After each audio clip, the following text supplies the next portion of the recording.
Sometimes young people can find it hard to understand when things change. So, for example, when something like half term or school holidays comes up, it can be difficult to know which days are going to be at school and which days are going to be at home. So a simple thing you can do is to get a calendar like this, or you can simply just draw a grid onto a normal piece of paper to create a calendar for a month. Then what you want to do is put the symbols on, and you can choose whatever symbols work for your young person.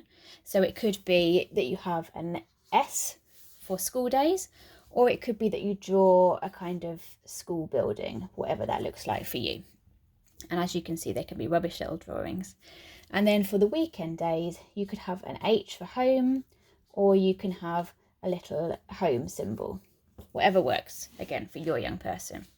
So you'd continue with that. So for example, school, school, school, and then home for the weekends.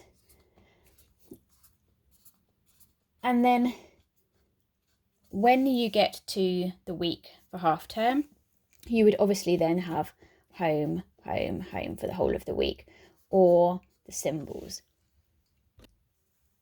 The idea would then be that you have clearly got a week where the symbols are different from the other weeks. So you can see that, okay, here is when we're going to spend a week at home.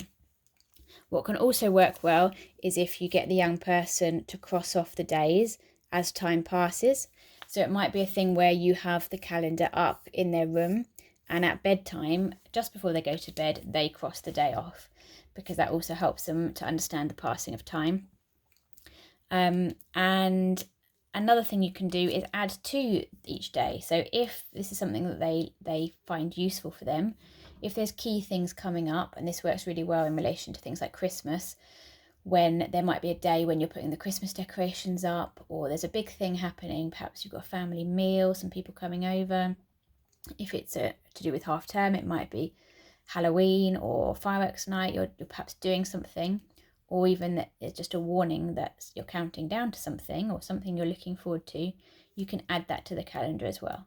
So again, if it's a symbol, so you might have like a little fireworks symbol for fireworks night or a party, whatever works again for you and your young person.